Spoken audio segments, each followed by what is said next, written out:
하나님 없이 하나님 앞에라는 말씀의 제목으로 은혜를 나누려고 합니다.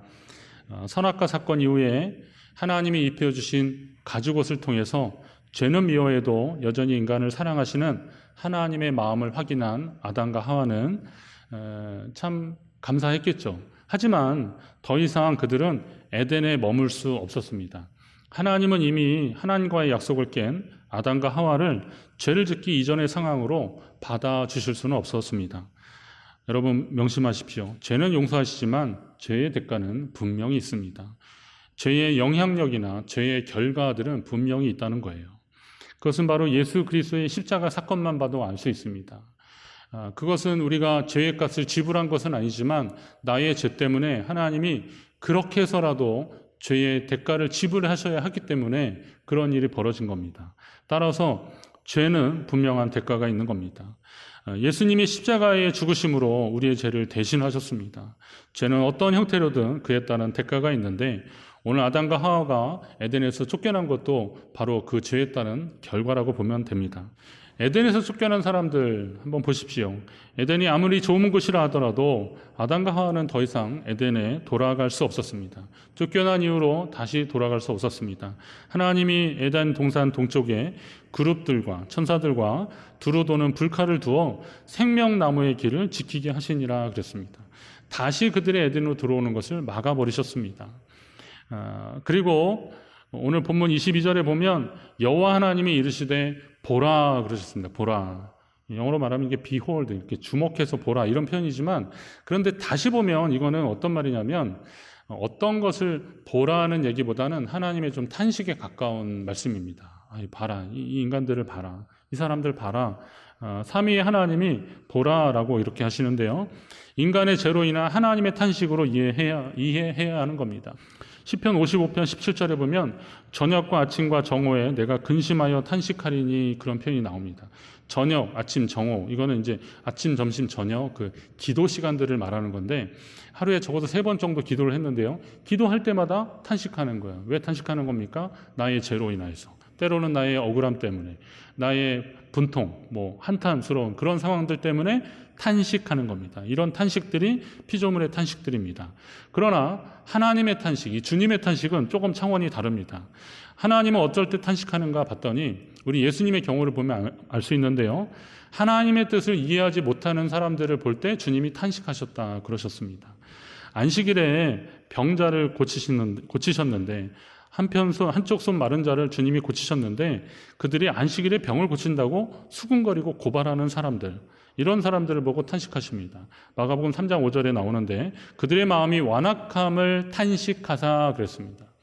그들의 마음이 안식일에 병자가 고침을 받았으면 축하해주고 축복해주고 잘됐다고 그렇게 그런 말들을 건네줘야 될 텐데 왜 안식일에 병을 고치냐라고 트집을 잡는 겁니다. 예수님을 고발할 거리를 자꾸 삼는 그런 사람들의 그 완악함을 보시니까 탄식하는 겁니다. 인간의 죄를 보고 탄식하시는 하나님 아버지의 마음입니다. 이처럼 인간의 탄식은 후회의 탄식이지만 하나님의 탄식은 안타까움의 탄식입니다. 우리를 위해서 보시면 우리의 연약함 때문에 하나님이 말할 수 없는 탄식으로 우리를 위해서 친히 간구하시고 하나님 앞에 구해 주신다는 거예요. 우리는 우리의 모습 그대로만 본다면 하나님을 탄식하게 할 수밖에 없는데 그러나 이왕이면 하나님을 탄식하게 하는 자가 아니라 주님을 기쁘시게 하는 성도 되시기를 간절히 바랍니다. 하나님은 인간의 죄를 탄식하시면서 그들을 더 이상 에덴에 살지 못하게 하십니다. 왜요? 죄의 대가가 분명하기 때문이라 그랬습니다. 하나님은 그들이 선악과 열매 말고 생명나무 열매를 먹게 될까봐 에덴에서 그를 쫓아내십니다. 이게 이제 표면적 이유이긴 한데 잘 생각해 보면 이 하나님 마음이 어떤지 그리고 우리가 무엇을 놓쳤는지를 한번 생각해 봐야 됩니다. 코로나19로 인하여서 깨닫게 되는 것 중에 하나가 일상의 소중함이라고 하는 분들을 많이 보았습니다. 전에 그렇게 평범하게 일상에 그렇게 소중하게 여겼던 일상이 그 평범했던 것들이 지나고 나서 보니까 얼마나 이게 소중했던 것들인가라는 것을 알았다는 겁니다. 찬양 예배 때 마음껏 찬양하고 큰 소리로 기도하고 그랬던 것들이 지금 우리가 그러지 못하는 상황이 된 것이 얼마나 아쉬운데 그때 더 하나님을 마음껏 찬양했으면, 예. 그러면 이제 혼자 좀 찬양하시면 될 거예요. 하여튼 어떤 형태로도 하나님을 마음껏 찬양하고 교회에서 식당에서 밥 먹으면서 아유 얘 많이 컸다고 이렇게 교제하고 막 그랬던 일들이 우리에게만 좀 추억같이 지나간 기억처럼 이렇게 현재로는 사라진 것들이 얼마나 안타까운지 모릅니다. 여름 성경학교 하면 애들이 막 땀 뻘뻘 흘리면서 막 뛰어다니고 막 그랬는데 올해는 다 이게 온라인으로 한다니까 마음이 좀 찹찹해요. 예. 그 유초동부 여름 성경학교 인사말을 전에는 예배 때 안녕하세요 여러분 막 이래야 되는데 제가 이제 동영상을 찍게 됐어요. 울컥할 것 같아요. 제가 동영상 찍으면서. 그 아이들의 초롱초롱한 눈망울 보면서 예배하고 또 반응하고 질문하면 막 손 막 들고 그랬던 것들을 마음껏 못 보는 게 참 아쉽더라고요. 일상의 소중함들을 우리는 많이 놓치는 겁니다. 그럼 생각해보면 아담과 하와는 선악과를 통해서 그들의 눈이 밝아지기만을 바라느라 정작 중요했던 생명나무 열매 먹는 것이 얼마나 특별한 경험이었고 이게 얼마나 감사한지를 놓쳐버렸던 겁니다. 동산의 여러 과실 중에서 단 하나만 빼고 다 먹어도 된다 그랬잖아요. 그 하나는 뭐예요? 선악과 나무라면 생명나무 열매도 다 먹었을 거예요. 마음껏 먹고 그리고 살았을 텐데 이 생명나무 열매는 모든 생명의 근원이 되시는 하나님 아버지를 의미하는 거잖아요. 생명나무 열매를 먹으면서 하나님과 교제하고 하나님을 나눴던 것이거든요. 그런데 어떤 가치 기준의 판단이 되는 선악을 알게 하느라는 그 선악과를 먹느라 하나님이 우리에게 주신 생명의 소중함을 놓쳐버리고 그걸 소홀히 여기고 말았다는 겁니다. 이게 얼마나 안타까운 일인지 모릅니다. 생명보다 더 소중한 것은 없습니다. 여러분, 생명보다 더 소중한 것은 없습니다. 여러분이 생명을 소중히 여기시기 바랍니다. 하나님 안에 있는 생명을 소중히 여기시기 바랍니다. 오늘을 사는 여러분에게도 부탁합니다. 이사야 선지자의 말씀에 귀를 기울이면 너희가 어찌하여 양식 아닌 것을 위하여 은을 달아주고 배부르게 하지 못할 것을 위하여 수고하냐 그렇게 말하고 있습니다. 그러면서 내게 듣고 들을지어다. 그리하면 너희가 좋은 것을 먹을 것이며 너희 자신들이 기름진 것으로 즐거움을 얻으리라. 애쓰고 수고해도 양식 아닌 것을 위해서 애썼기 때문에 수고했기 때문에 그들이 얻지 못하고 배부르지 못했는데 하나님의 말씀을 듣고 하나님과 동행하고 하나님과 교제하면 하나님이 그 모든 것을 채워주시겠다고 약속하시는 겁니다. 결국은 생명의 근원이 주님께 있으면 주님으로부터 더 풍성한 것을 얻을 수 있다는 것입니다. 영원한 생명, 가장 소중한 분과 이미 함께 있었음에도 불구하고 다른 어떤 것을 구하는 욕심을 부리면 결국 그 자체가 죄가 된다는 거예요. 여러분이 생명 되시는 하나님 한 분으로 만족하는 성도가 되시기를 간절히 바랍니다. 하나님 앞에 하나님 없이라는 말이 무슨 말일까? 오늘 제목은 분명히 하나님 없이 하나님 앞인데 요거는 이제 나중에 말씀드리지만 어떤 분이 말씀하신 거고 이제 이 하나님 앞에 하나님 없이는 그것을 인용한 말씀드립니다. 그것을 가지고 다시 한번 우리를 돌아보는 말씀인데 아무리 하나님과 함께 있어도 하나님을 경험하지 못하고 하나님의 마음을 모르는 사람들이 있더라고요. 심지어는 자신이 하나님과 동행한다고 믿거나 그런 줄 착각하는 경우들이 있습니다. 이건 아주 심각합니다. 하나님과 함께하는 사람들은 삶의 분명한 흔적들이 드러나기 마련입니다. 노아의 시대에 그가 하나님과 동행하니까 의인이고 당대의 완전한 사람이라고 그렇게 창세기 6장 9절은 증언하고 있습니다. 노아가 하나님과 동행하니 의인이요 당대의 완전한 자라 그랬습니다. 그렇게 인정을 받았습니다. 요한은 또 뭐라 그러냐면 하나님의 자녀들과 마귀의 자녀들은 분명히 드러나는데 의를 행하지 아니하는 자나 또는 그 형제를 사랑하지 아니하는 자는 하나님께 속하지 아니한 자라고 그렇게 말하고 있습니다. 다시 말하면 하나님께 속한 자들은 어떤 자들이라는 거예요? 의를 행하는 자들이고 형제를 사랑하는 자들이라는 겁니다. 행동으로 겉으로 드러나는 거죠.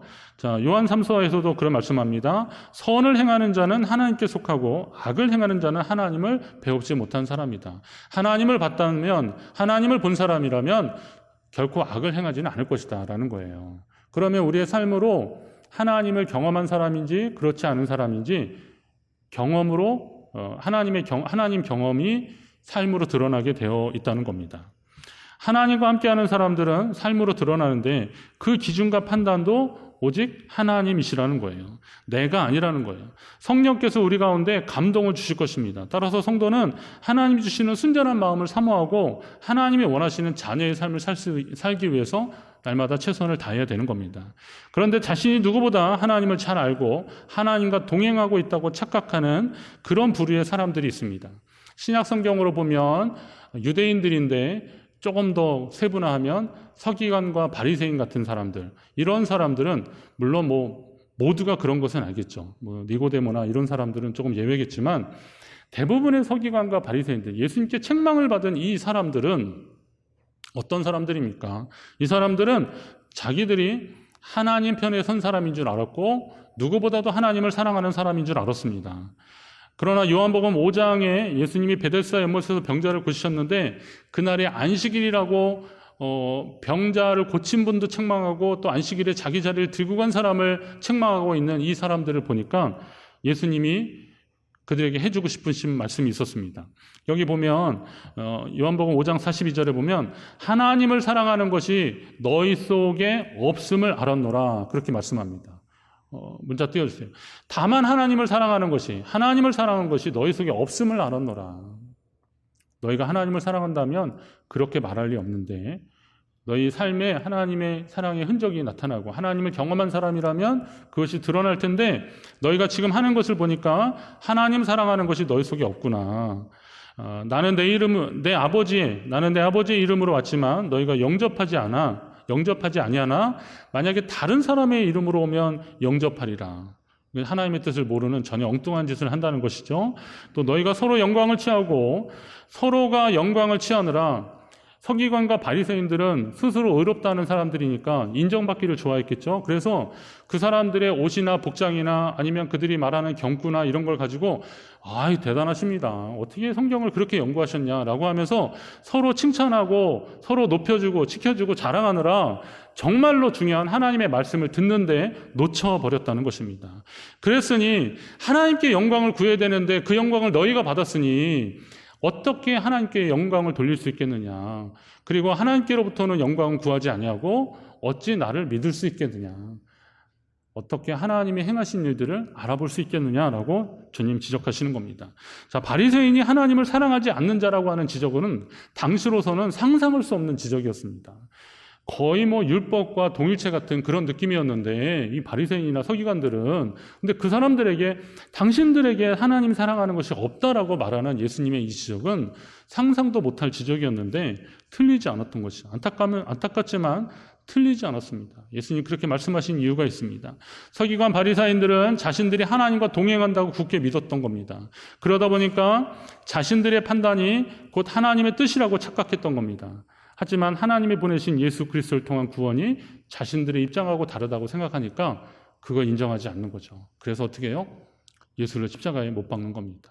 그를 어떻게 하든 고발하는 겁니다. 그에게 어떤 죄가 있는지 계속 발굴해내는 겁니다. 그리고 고발하고 그를 처형하려고 그렇게 계속 애를 쓰는 것입니다. 안타깝게도 오늘날에도 이런 일이 계속됩니다. 신앙이 깊어진다는 것은 하나님을 향한 믿음이 깊어져야 하는 것을 의미하는 것인데 스스로에 대한 신념이 더 깊어지는 경우가 참 많습니다. 믿음이 깊어진다는 것은 하나님을 향한 신뢰가 더 돈독해지고 그리고 하나님 앞에 더 가까이 나아가는 것을 의미하는 것인데 스스로에 대한 자기 신념이 더 굳어지는 겁니다. 안타까운 현상은 기독교가 그런 종교적 신념이 너무 견고한 집단이라고 그렇게 세상에서 인식되는 것입니다. 반드시 교회가 세상의 기준을 맞추면서 살아갈 의무는 없지만 교회는 우리가 받은 복음과 진리를 우리끼리 고수하다가 주님 오시기를 맞이하는 그런 무리들이 아니라는 거예요. 교회는 우리끼리 잘 믿다가 주님 오실 때 아멘 주여 오시옵소서 하고 주님 앞에 나아가는 공동체가 아니라는 거예요. 교회는 태생적으로 복음을 전하는 공동체로 하나님이 우리에게 세워주신 거거든요. 너희는 온 천하에 다니며 만민에게 복음을 전파하라 그랬고 예루살렘과 유대와 사마리아 땅끝까지 이르러 내 증인이 되라 그랬었어요. 말씀 때를 얻든지 못 얻든지 하나님의 말씀을 전하는 것이 교회의 사명이거든요. 그것을 통해서 어떻게 하시는 거예요? 주님이 원하시는 것은 죄인을 찾으시는 거고 이스라엘의 잃어버린 양을 구하시는 것이 유대적 배경을 가지고 주님 말씀하신 거지만 다시 보면 하나님의 형상을 잃어버린 모든 영혼들을 찾는 것이 하나님의 교회를 세우신 목적이라는 것이죠. 근데 교회가 자기중심적이고 자기 판단에 스스로 만족하면서 스스로 의로워지면 어떻게 세상에게 영향력 있는 하나님의 말씀을 전할 수 있는지 이걸 우리 한번 고민해 봐야 되는 겁니다. 요한이 전한 서신에 은혜와 긍휼과 평강이 하나님 아버지와 아버지의 아들 예수 그리스도께로부터 진리와 사랑 가운데서 우리와 함께 있으리라 라는 말씀이 있어요. 이게 요한이서의 말씀인데요. 이게 보면 은혜와 긍휼은 하나님의 성품이잖아요. 하나님의 속성이잖아요. 은혜와 긍휼의 하나님이 오늘 우리에게 진리와 사랑으로 함께 계신다는 거예요. 근데 진리와 사랑은 하나님의 말씀이잖아요. 그러니까 은혜와 긍휼의 하나님, 한 영혼을 소중히 여기시는 은혜와 긍휼의 하나님이 진리, 예수 그리스도의 복음, 말씀으로 우리 가운데 함께 하시며 그것이 하나님의 사랑의 속성을 통해서 하나님의 사랑의 원칙을 가지고 세상에 전해지길 원하는 겁니다. 그러면 하나님의 진리의 말씀을 사람들이 들으려면 교회를 통해서 듣는 겁니까? 성도들을 통해서 듣는 겁니까? 물론 크게 보면 교회를 통해서, 교회 공동체를 통해서 듣는 거지만 결국은 성도들을 통해서 듣는 거거든요. 그 사람들은 말씀이나 이런 걸 잘 모르잖아요. 그러면 결국은 성도들을 통해서 삶의 현장에서 만나면서 성도들을 통해서 듣는 겁니다. 그런데 왜 교회가, 기독교회가, 그러니까 교회는 세상에서 오만하고 독선적이냐 이런 소리를 많이 듣는 겁니까? 예수를 믿지 않는 사람들에게 교회에 대한 이미지로 이야기하려면 독선적이다 이런 대답을 참 많이 하더라고요. 제가 그런 대답을 들으면서 저도 이제 이게 예전에 그 경험이었는데요. 저는 이제 목회를 준비하는 사람으로서 학생 때였으니까 이게 좀 굉장히 심각하더라고요. 근데 요즘은 아마 더 심각할 겁니다. 그 결과들이. 그래서 제가 그때 스스로 위로했던 건 뭐냐면 내가 곧 길이요 진리요 생명이니 나로 말미암지 않고는 아버지께로 올 자가 없다라고 했으니까 종교적인 관점에서 오직 예수님밖에 없다. 예? 천하 인간에게 구원을 얻을 이름, 다른 이름을 우리에게 주신 일이 없다라고 하셨으니까 아마 그런 말씀 때문에 이 사람들이 좀 기독교만 유일한 구원에 이르는 종교냐라고 하는 그런 수준으로 생각을 했어요. 근데 가만히 생각해 보니까 내가 곧 길이요 진리요 생명이니 나로 말미암지 않고는 아버지께로 올 자가 없다라고 하는 것은 우리에게는 익숙한 말인데 그 사람들에게는 익숙한 말이 아니고요. 그리고 듣지도 못한 말일 수도 있습니다. 그러니까 그 사람들은 그런 말을 모르는 채 교회에 대한 인식으로 그렇게 이해하고 있다면 이건 분명히 교회나 성도들이 뭔가를 잘못하고 있는 것이 아닐까 그런 생각이 드는 거죠. 이건 굉장히 위기입니다. 왜냐하면 복음을 전해야 되고 복음을 담아서 전해야 되는 이 도구가 되고 그리고 공동체여야 되는데 이게 세상으로부터 배척을 당하는 그런 공동체가 된다면 이건 과연 하나님이 기뻐하시겠는가라는 겁니다. 아무리 우리가 하나님의 말씀에 충만해서 그걸 전한다 하더라도 진리의 기준이 스스로에게 있고 의로움의 기준이 스스로에게 있으면 세상은 이 소리에 귀를 기울이지 않는 겁니다. 진리는 하나님의 말씀이고 명령이며 사랑은 우리가 주님의 이름을 행해야 되는 책임이기만 과제인데 교회는 세상을 사랑하고 복음을 전해야 되는 거죠. 주님이 그렇게 사랑했던, 그런데 더 이상 교회의 외침에는 아무도 귀를 기울이지 않는 대립구도를 만들어서야 어디 되겠냐는 겁니다. 한 사람의 말 때문에 그리고 그를 추종하는 몇몇 사람들 때문에 결국은 교회가 심각한 위험에 빠져버리고 있는 것을 왜 모르는지 모르겠습니다. 그건 의의 기준이 하나님께 있는 게 아니라 자기에게 있는 거예요. 그럼 결국은 이건 뭐냐면 하나님 앞에 있다고 말하지만 결국은 하나님 없는 삶을 사는 거예요. 진짜 하나님을 경험한 사람이라면 그렇게 살지 않을 거거든요. 그건 확실하거든요. 그럼 이제 오늘 본문 말씀의 제목대로 하나님 없이 하나님 앞에 사는 삶은 어떤 사람들일까요? 저는 요즘 창세기 말씀을 계속 나누면서 하나님께 좀 재짓고 혼나는 사람들의 이야기를 어떻게 하면 좀 희망의 메시지로 바꿔줄 수 있을까? 그렇게 고민하면서 창세기 말씀을 읽는데, 물론 죄에 대한 대가는 지불해야 한다는 것은 맞지만, 그러나 그렇다고 아니 아담과 하와가 왜 그때 그걸 먹었어 바보같이 생각 없이 이렇게만 탄식할 것이 아니라, 오늘 이 상황 속에서 하나님 주시는 희망의 메시지를 발견해야겠다라는 마음을 가진 겁니다. 그러다 보니까 에덴에서 쫓겨난 상황 가지고서도 이걸 희망의 메시지로 다시 한번 반전시켜야 되는데, 그건 뭐냐면 에덴에서 쫓겨나는 것은 하나님 없는 경험을 하게 되는 겁니다. 전에는 에덴에서 하나님과 함께 경험했잖아요. 하나님과 동행하고 말씀하고 막 그랬잖아요. 그런데 에덴에서 쫓겨나는 일은 하나님 없는 경험을 이제 본격적으로 시작하는 거죠. 그러나 하나님이 그들에게 가죽옷을 입혀주셨고, 그리고 여자의 이름을 하와라고 하게 하셨고, 그렇다면 그들에게 하나님은 생명을 기대하시고 희망의 메시지를 던져주신 거죠. 그렇다면 하나님 없는 이 에덴에서 쫓겨나는 경험이 이제 하나님 앞에 살아가는 경험이 되도록 우리는 힘써야 한다는 거예요. 하나님이 그들을 내치셨지만 그들을 진멸하시는 분이 아니에요. 진멸하는 건요, 다 사글이 없애는 거예요. 그러나 하나님은 때로는 심판하시지만, 그들을 멸망시키기도 하지만 구루터기를 남겨주시고 남은 자들을 남겨주시면서 하나님의 역사를 만들어가고 계셔요. 그러면 오늘 이 시대에도 하나님의 그 희망의 역사는 계속될 것입니다. 오늘 여러분이 그런 은혜로 하나님 앞에 서 있다는 사실을 믿으시기 바랍니다. 하나님이 아담과 하와를 진멸하려고 했다면 에덴에서 죽이셨을 것입니다. 그러나 그렇게 하지 않으시고 에덴에서 내쫓으신 것은 그들에게 기회를 주셨다고 보시면 됩니다. 그러나 이제부터가 진짜입니다. 한번 따라합니다. 이제부터가 진짜다. 요즘 학생들은 찐이라고 그러대요. 이제부터 찐이래요. 네. 이제부터 진짜인 거예요. 에덴에서 일은 좀 후회스럽지만 그거 자꾸 사로잡힐 거 없이, 에덴에서 쫓겨갔지만 이제 하나님 없는 것 같지만 이제 하나님 앞에 하나님을 경험한 사람으로 살아가는 거, 이제부터 진짜라는 겁니다. 하나님 없이 하나님 앞에라는 말은 독일의 신학자 보네퍼 목사가 한 말입니다. 오늘 하나님은 어디에도 계시지 않는 것처럼 보입니다. 그러나 하나님은 어디든 계시지 않는 곳이 없으십니다. 하나님 없이라는 말은 마치 이 세상이 하나님 없는 것처럼 보일지 몰라도 하나님을 경험한 사람들, 하나님이 경험한 사람들의 증언을 받은 사람들, 이런 사람들은 하나님이 그 사람들을 통해서 말씀을 주시고 역사하신다는 거예요. 지난 주간에 생명의삶 묵상글에 보니까 이재철 목사님 경험이 있더라고요.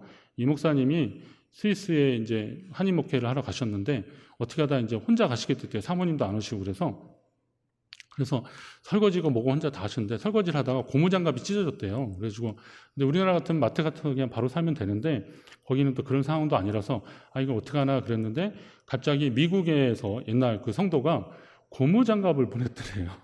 소포로 고무장갑을 보냈더래요. 그래서 너무 신기해가지고, 아니 당신이 이걸 어떤 생각을 보냈냐 그랬더니, 목사님께 고무장갑 보내드린다는 게 좀 이상하긴 했는데 하여튼 자기 마음이 계속 그런 부담이 있어서 고무장갑을 보냈다고 그랬더니, 이재철 목사님이 그건 뭐예요?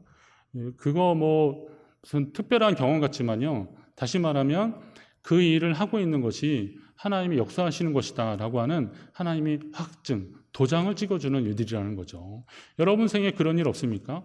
제가 그거 가지고 그 글을 읽으면서 참 신기하다 그랬는데요, 생각해 보니까 제가 이 보네퍼 목사님 말씀대로 하나님 없이 하나님 앞에라는 말, 전에 설교 때도 얼핏 하겠는데, 이 말씀을 중심으로 에덴에서 쫓겨난 사건을 연결시켜서 한 주간 동안 묵상하고 있었는데요, 지난 주간에 어떤 목사님이 저한테 보네퍼 목사님 책을 선물해 줬어요.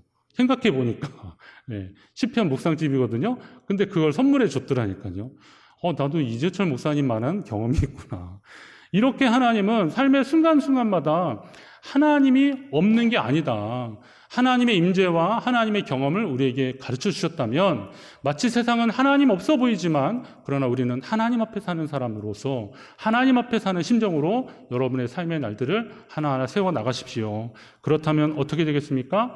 하나님 앞에 있는 여러분의 삶의 모습을 통해서, 하나님 앞에 사는 여러분들의 말씀을 통해서 복음이 전해질 것이고, 잃어버린 영혼들이 주님께 돌아오는 역사가 계속 될 줄로 믿습니다.